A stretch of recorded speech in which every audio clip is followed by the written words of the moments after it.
30 दिसंबर 2024 का current affairs देखते हैं किसके द्वारा, बाई आपकी पाठशाला द्वारा।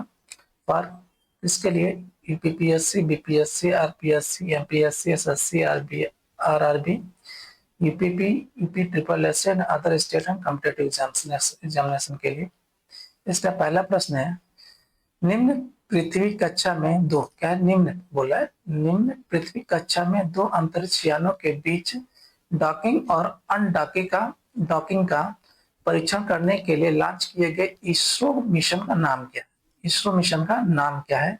जो निम्न के जो पृथ्वी के निम्न कक्षा में, यानी निम्न पृथ्वी की कक्षा में, यानी पृथ्वी की निम्न कक्षा में दो अंतरिक्ष यानों के बीच डॉकिंग अनडॉकिंग का परीक्षण करने के लिए लॉन्च किए गए इसरो मिशन का नाम क्या है?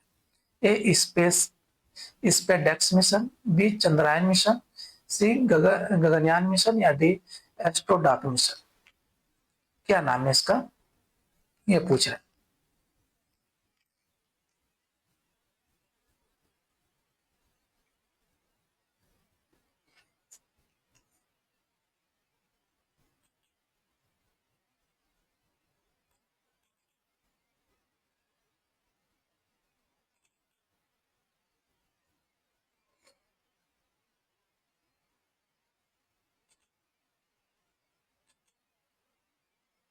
ठीक है, इस मिशन का नाम क्या है? तो इस मिशन का नाम है ये स्पेडेक्स मिशन। इसका नाम है, इसका स्पेडेक्स मिशन नाम है। पीएसएलवी C-60 का उपयोग करके इसरो द्वारा लॉन्च किए गए स्पेडेक्स यानी स्पेस डॉकिंग एक्सपेरिमेंट, क्या नाम है इसका? स्पेडेक्स का full form space docking experiment mission का उद्देश्य निम्न पृथ्वी कक्षा में दो अंतरिक्ष यानों SDX-01 और SDX-02 के बीच डॉकिंग, अनडॉकिंग और मिलन जैसी महत्वपूर्ण तकनीक का परीक्षण करना है। किसका? डॉकिंग, अनडॉकिंग और मिलन जैसी महत्वपूर्ण तकनीकों का परीक्षण करना है। किसमें? दो अंतरिक्ष यानों SDX-01 और SDX-02 के बीच। यह क्षमताएं चंद्रयान-4 जैसे चंद्र मिशनों सहित उन्नत अंतरिक्ष मिशनों के लिए आवश्यक है। किसके लिए? ये चंद्रयान-4 जैसे चंद्र मिशनों सहित उन्नत अंतरिक्ष मिशनों के लिए क्या है? महत्वपूर्ण है, आवश्यक है। मिशन में सटीक स्थिति और वेग माप के लिए अभिनव GNSS आधारित सिस्टम और RODP प्रोसेसर शामिल है। कौन सा? ये RODP प्रोसेसर शामिल है, जो कक्षीय यांत्रिकी और अंतरिक्ष यान संचालन में इसरो की तकनीकी प्रगति को दर्शाता है। क्या प्रदर्शित करता है? किसको? इसरो की तकनीकी प्रगति को प्रदर्शित करता है। अगला प्रश्न है, कौन सा देश अपना सबसे बड़ा परमाणु ऊर्जा संयंत्र चश्मा परमाणु ऊर्जा संयंत्र इकाई 5 यानी C5 पर बनाने के लिए तैयार है? चश्मा, ठीक है।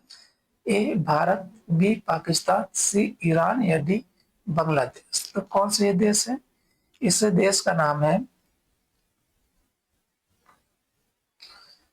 तो इस देश का नाम है पाकिस्तान। ये पाकिस्तान में जो है चश्मा परमाणु संयंत्र इकाई 5 बनाने के लिए तैयार है। क्या है?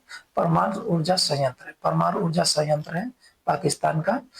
उसका नाम है चश्मा परमाणु ऊर्जा संयंत्र इकाई 5।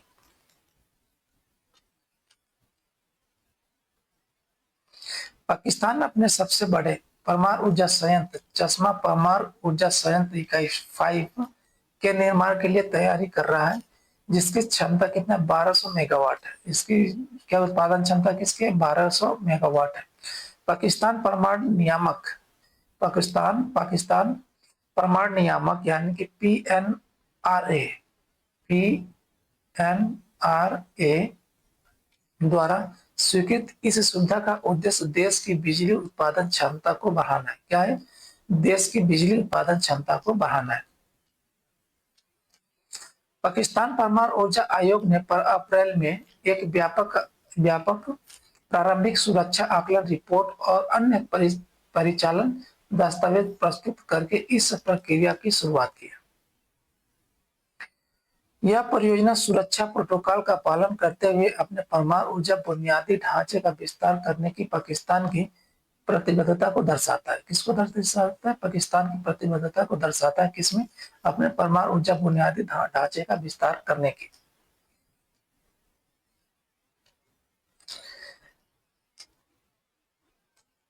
अगला प्रश्न है,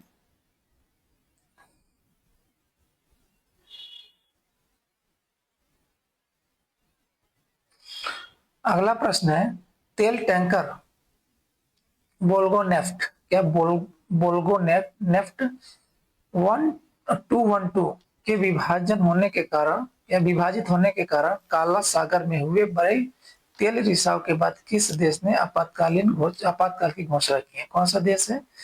किसमें? ये तेल टैंकर बोल्गो नेफ्ट 212 के विभाजित होने के कारण काला सागर में हुए एक बड़े तेल रिसाव के बाद किस देश ने आपातकाल की घोषणा की? ये टर्की, तुर्की, बी रूस, सी यूक्रेन या डी जॉर्जिया। तो ये कौन सा आपातकाल की घोषणा की थी? ये रूस ने।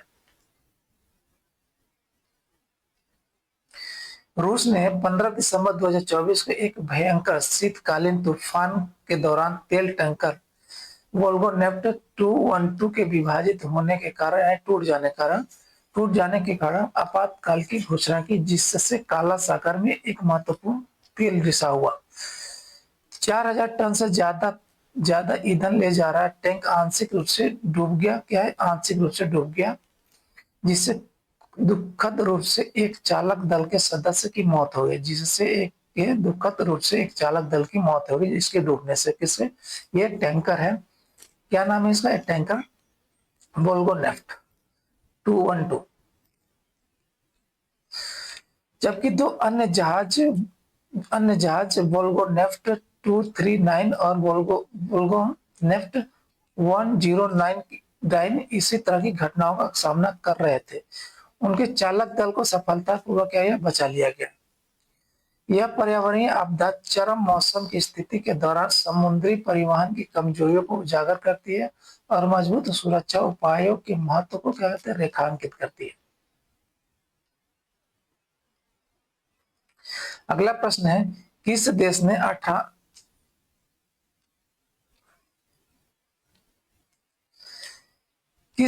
18वें हाथी और पर्यटन महोत्सव की मेजबानी की? क्या है? ये 18वां है हाथी और पर्यटन महोत्सव की मेजबानी किस देश ने की? ये थाईलैंड ने, ये भारत ने, बी थाईलैंड ने, सी नेपाल या डी श्रीलंका। किसने की है ये इसकी मेजबानी?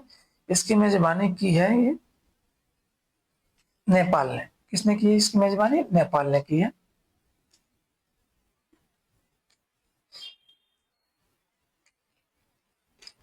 नेपाल ने चितवन, कहां पे? नेपाल ने चितवन के सौराहा का नाम है, सौराहा नाम है, 18वें हाथी और पर्यटन महोत्सव का आयोजन किया, जिसमें नए साल और क्रिसमस के मौसम में कई स्थानीय अंतर्राष्ट्रीय आगंतुक आए। इस कार्यक्रम में हाथी परेड, सौंदर्य प्रतियोगिता और फुटबॉल मैच जैसी अनूठी गतिविधियां शामिल थी, जिसमें 80 से ज्यादा हाथियों ने हिस्सा लिया था। कितना? 80 से ज्यादा हाथियों ने के लिए हिस्सा लिया।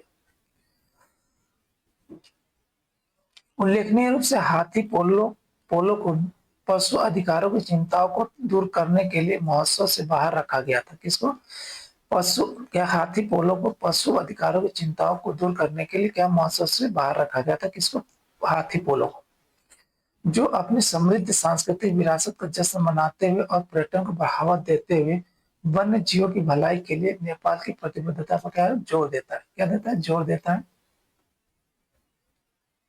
अगला प्रश्न है, 27 दिसंबर 2024 को मेलबर्न क्रिकेट क्लब यानी कि एमसीसी की मानद सदस्य किसे प्रदान की गई? ए सचिन तेंदुलकर को, बी रिकी पॉन्टिंग को, सी शेन वार्न को या डी माइकल क्लार्क को। किसको दी गई है?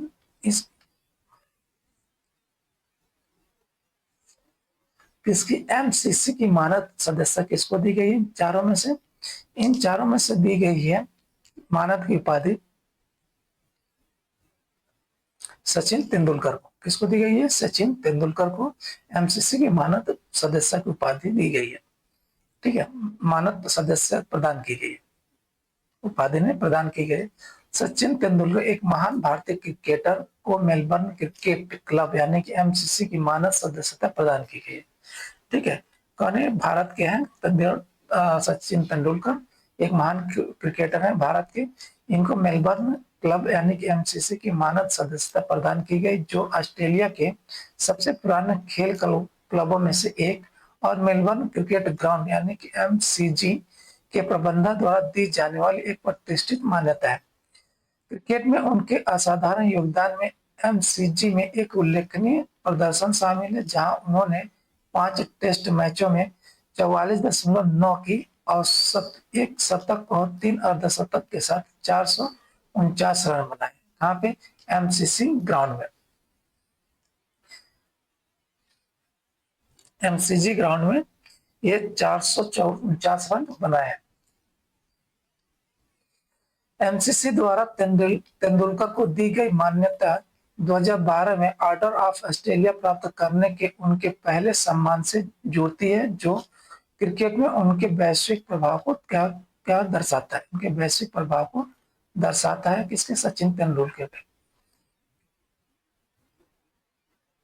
अगला प्रश्न है, इंडोनेशिया की इरिन सुकंदर, क्या इरिन सुकंदर को हराकर किसने अपना दूसरा महिला विश्व रैपिड और ब्लिट्ज शतरंज खिताब जीता है? ए जू वेंजुन, बी हरिका द्रोणवल्ली, सी हो याफान, या डी कोनेरू हम्पी। किसने ये जीता है इंडोनेशिया में? कौन? हरिन सुकंदर को हरा करके अपना दूसरा महिला विश्व रैपिड और ब्लिट्ज शतरंज खिताब जीता है। किसने जीता ये जीता है, उनका नाम है एक कोनेरी हम्पी। कौन है? कोनेरू हम्पी है। ये कोनेरू हम्पी है जिन्होंने ये शतरंज खिताब जीता है। कोनेरू हम्पी, कोनेरू नहीं है, कोनेरू हम्पी ने अपना दूसरा महिला विश्व रैपिड और ब्लिट्ज शतरंज खिताब जीता, जिससे शतरंज की दुनिया में शीर्ष खिलाड़ियों में से एक के रूप में उनकी उपस्थिति क्या होगी? उनकी स्थिति की पुष्टि हुई है।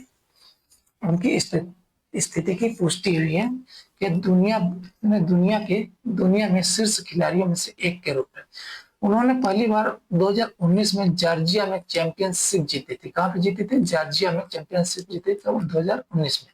और अब वे चीन की जू वेंजुन के साथ इस प्रतिष्ठित खिताब को कई बार हासिल करने वाली एकमात्र महिला बन गई। किसके साथ? ये जू वेंजुन के साथ। अगला, ये इंडोनेशिया की इरिन सुकंदर के खिलाफ उनकी जीत शतरंज के प्रतिस्पर्धी क्षेत्र में उनके उल्लेखनीय कौशल और दृढ़ संकल्प को उजागर करती है। यह उपलब्धि खेल के इतिहास में उनके विरासत को और मजबूत करती है।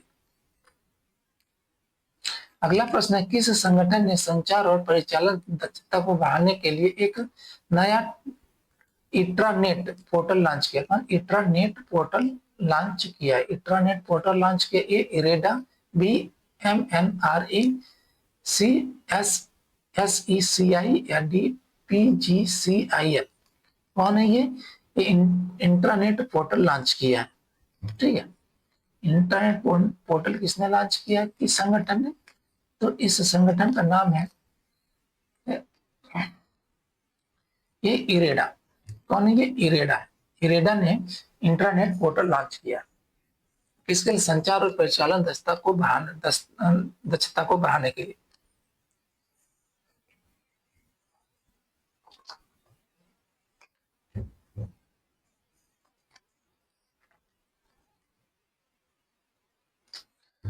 भारतीय अक्षय ऊर्जा विकास एजेंसी, क्या है? भारतीय अक्षय ऊर्जा विकास एजेंसी यानी कि Indian renewable energy development agency ने अंतरिक्ष संचार और परिचालन दक्षता में सुधार के लिए अपना नया इंट्रानेट पोर्टल लॉन्च किया। कौन सा ये नाम है इसका? Intranet portal. इसका नाम है intranet portal. CMD Pradeep Kumar Das द्वारा उद्घाटन किए गए इस पोर्टल में संगठनात्मक नीतियों, घोषणाओं और MIS रिपोर्ट तक पहुंच सहित उपयोगकर्ताओं के अनुकूल कार्य क्षमता है। यह पहल एजेंसी के अपने कार्यस्थल को आधुनिक बनाने और कर्मचारियों के बीच बेहतर सहयोग को बढ़ावा देने पर ध्यान केंद्रित करती है, जिससे इसके समग्र विकास और परिचालन सफलता में योगदान मिलता है।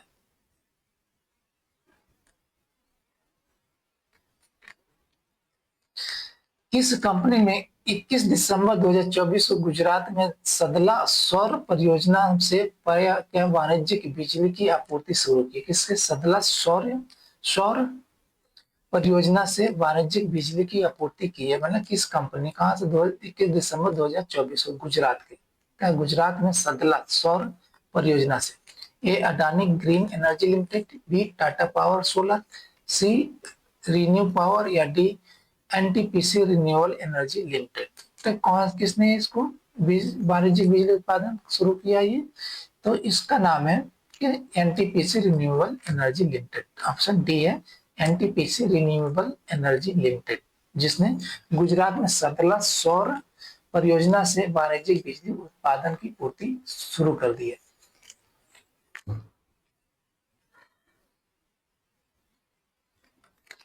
एनटीपीसी रिन्यूएबल एनर्जी यानी एनटीपीसी आरईएल ने गुजरात के सदला में अपने 200 मेगावाट सोलर पीवी प्रोजेक्ट के 37.50 मेगावाट सेगमेंट से बिजली की वाणिज्यिक आपूर्ति शुरू कर दी। यह उपलब्धि एनटीपीसी समूह की अक्षय ऊर्जा के विस्तार की प्रतिबद्धता के अनुरूप है। इसका अक्षय ऊर्जा के विस्तार की प्रतिबद्धता के अनुरूप है, जो उनकी कुल स्थापित क्षमता 76,598.18 मेगावाट में योगदान देता है। ठीक है, यहाँ पे कितना है? ये 76,598.18 मेगावाट का उत्पादन करता है एनटीपीसी समूह। यह पल स्थिरता पर एनटीपीसी के रणनीतिक फोकस को दर्शाते हैं, जिसका लक्ष्य 50% गैर जीवाश्म ईंधन उत्पादन और 2032 तक 60 मेगावाट अक्षय ऊर्जा क्षमता हासिल करना है, जिससे भारत के स्वच्छ ऊर्जा पदचिह्न में क्या होगी? वृद्धि होगी।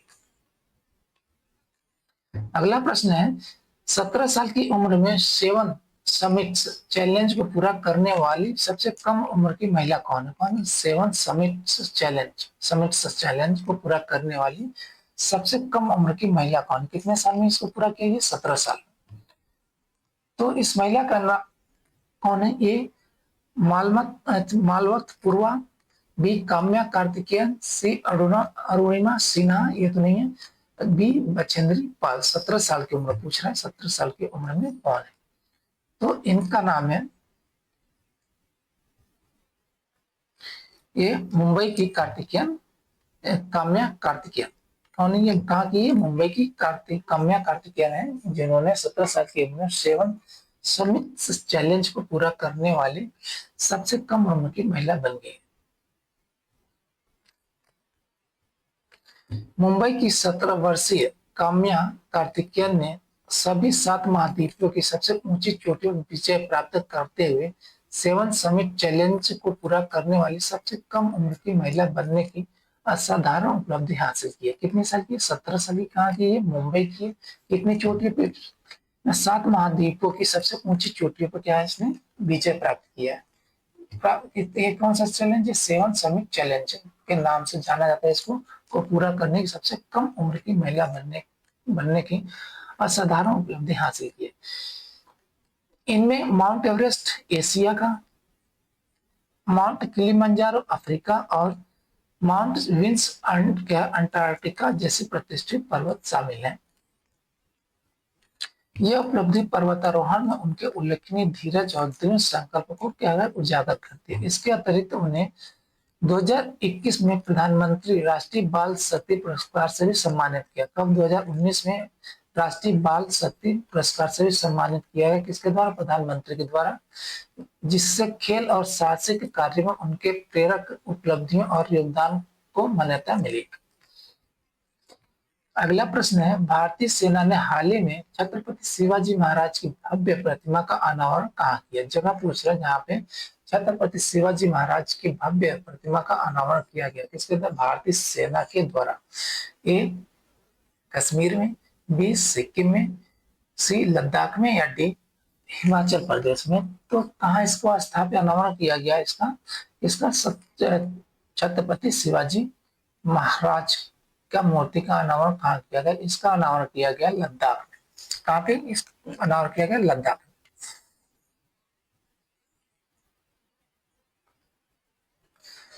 भारत चीन सीमा के पास स्थित लद्दाख के पेंगोंग त्सो में पेंगोंग त्सो में कहाँ पे जगह पे? लद्दाख में है। हाल ही में भारतीय सेना द्वारा छत्रपति शिवाजी महाराज की एक भव्य प्रतिमा का अनावरण किया गया। फायर एंड फ्यूरी कार्प्स द्वारा, किसके द्वारा? फायर एंड फ्यूरी कार्प्स के द्वारा 26 दिसंबर को स्थापित की गई। यह कब स्थापित हुआ था? ये 26 दिसंबर को स्थापित की गई यह प्रतिमा लद्दाख की रणनीतिक स्थिति को मजबूत करने के लिए भारत के व्यापक बुनियादी ढांचे के क्या है? ढांचे के प्रयास का हिस्सा है। किसके लिए? रणनीतिक स्थिति को मजबूत करने के लिए। ऐसे महत्वपूर्ण स्थान पर प्रतिमा की स्थापना शिवाजी महाराज जैसे ऐतिहासिक हस्तियों का सम्मान करते हुए अपनी क्षेत्रीय अखंडता की रक्षा करने की भारत की प्रतिबद्धता का क्या है? प्रतीक है। अगला प्रश्न है, किस राज्य ने चंडीगढ़ को चंडीगढ़ को 34-31 हराकर अपना पहला सीनियर राष्ट्रीय पुरुष बैडमिंटन चैंपियनशिप खिताब जीता? किसको? चंडीगढ़ को हराया था। कितना? 34-31 से हराकर अपना पहला राष्ट्रीय पुरुष हैंडबॉल चैंपियनशिप का खिताब जीता। राज्य का नाम पूछ रहा है। ए पंजाब, बी हरियाणा, सी केरल या डी राजस्थान। कौन सा राज्य है जिसने चंडीगढ़ को हराया? किसने? राष्ट्रीय पुरुष हैंडबॉल चैंपियनशिप में। ठीक है, तो इसको हराया किसने? केरल ने।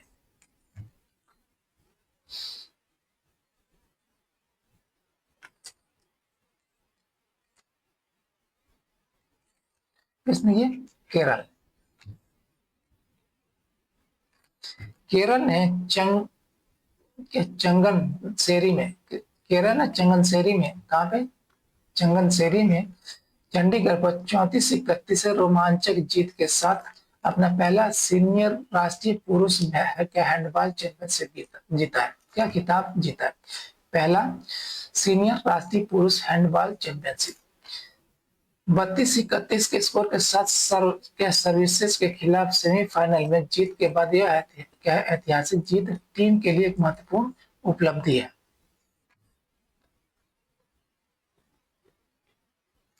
उल्लेखनीय योगदान में देवेंद्र को चैंपियनशिप का सर्वश्रेष्ठ खिलाड़ी और राहुल को सर्वश्रेष्ठ गोलकीपर का पुरस्कार मिलना शामिल था। इसमें देवेंद्र को चैंपियनशिप का सर्वश्रेष्ठ खिलाड़ी और राहुल को क्या है? सर्वश्रेष्ठ कीपर का पुरस्कार मिला।